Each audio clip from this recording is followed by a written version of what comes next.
बिस्मिल्लाहिर्रहमानिर्रहीम। लाखों दरूद पाक हज़रत मोहम्मद सल्लल्लाहु अलैहि वसल्लम और आप सल्लल्लाहु अलैहि वसल्लम की आल पर। अस्सलामु अलैकुम। मेरा नाम इफ्तिखार अहमद है और आप मेरा यूट्यूब चैनल नॉलेज देख रहे हैं। मेरी आज की वीडियो का उन्वान है हेरोप ड्रोन्स को रेडार पर तलाश करना मुश्किल क्यों है। इस बारे में एरोनॉटिकल इंजीनियरिंग के माहिर और पाकिस्तानी फ़ज़ाइया के साबका air vice martial Asad Akram ने BBC से बात करते हुए कहा कि इस तरह के छोटे ड्रोन्स को यकीनन रेडार पर तलाश करना इसलिए मुश्किल होता है क्योंकि ये ज़्यादा बुलंदी पर परवाज़ नहीं करते और इसमें रेडार्स को जाम करने की सलाहियत भी मौजूद होती है।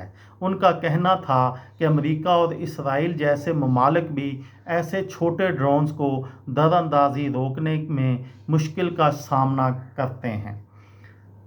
ये नहीं कहा जा सकता कि ये ड्रोन्स रेडार पर बिल्कुल नज़र नहीं आते।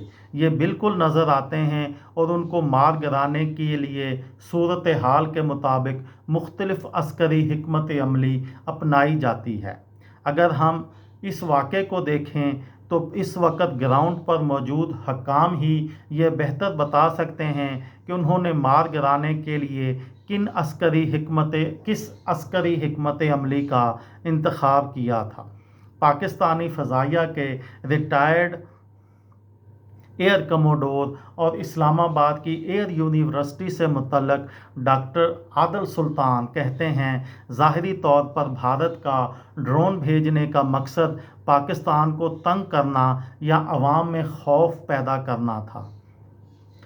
भारतीय ड्रोन से पाकिस्तान का ज़्यादा नुकसान नहीं हुआ है और भारत का मकसद सिर्फ इन हमलों से अपने लोगों को खुश करना है। Air vice marshal retired Asad Akram इस बारे में कहते हैं कि बज़ाहिर ऐसा लगता है कि भारत ने इन ड्रोन्स को पाकिस्तान की अस्करी तनसीबात की निगरानी के लिए भेजा है। इन ड्रोन्स को पाकिस्तान भेजने का मकसद पाकिस्तान के रेडार सिस्टम्स और एयर डिफेंस सिस्टम के फुटप्रिंट्स हासिल करना हो सकता है। ख्याल रहे, पाकिस्तान का दावा है कि इसने राफेल तैयारों समेत भारत के 5 लड़ाका तैयारे और 1 ड्रोन मार गिराए हैं। भारत समझ गया है कि वो अपनी महंगी जंगी मशीनरी से पाकिस्तान पर हमला नहीं कर सकता, इसलिए अब वो ड्रोन्स का इस्तेमाल कर रहा है।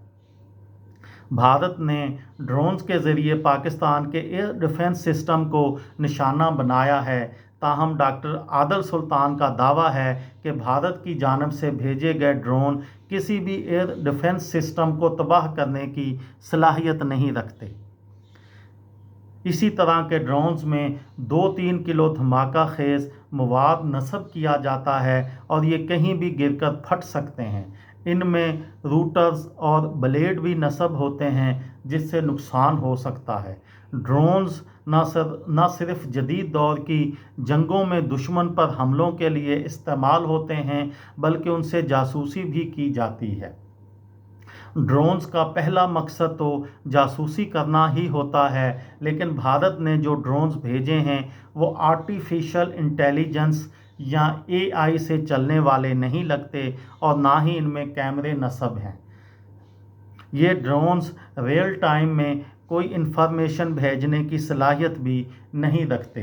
भारत की जानिब से पाकिस्तान में ड्रोन्स के ज़रिए दरअंदाजी की कोशिश और पाकिस्तानी फ़ौज की जानिब से इन्हें मार गिराने पर भारतीय फ़ौज के साबका ब्रिगेडियर राहुल भोंसले कहते हैं कि फ़िलहाल ये बताना मुश्किल है कि ये ड्रोन्स हथियारों या धमाका खेज मवाद से लैस थे या महज निगरानी वाले थे।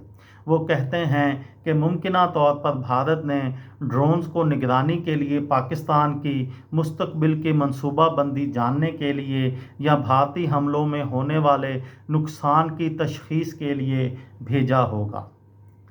पाकिस्तानी फ़ौज ने इन ड्रोन्स के गिरने से कम एक शख्स के हलाक होने और मुतअद्दिद शहरियों के ज़ख्मी होने का बताया है। ये तो वाज़िया नहीं کہ یہ ڈرونز مسلح تھے یا ایسا ڈرون کے گولہ بارود سے ہوا۔ اگر نگرانی کرنے والے ڈرون نیچے گرتے ہیں تو زمین پر ان کا زیادہ اثر نہیں ہوتا، لیکن ان کے گرنے کی رفتار کی وجہ سے جانی نقصان ہو سکتا ہے۔ یہ تھی میری آج کی ویڈیو۔ کسی دوست کو، کسی بھائی کو، کسی بہن کو فائدہ ہو تو مجھے دعاؤں میں یاد رکھیے گا۔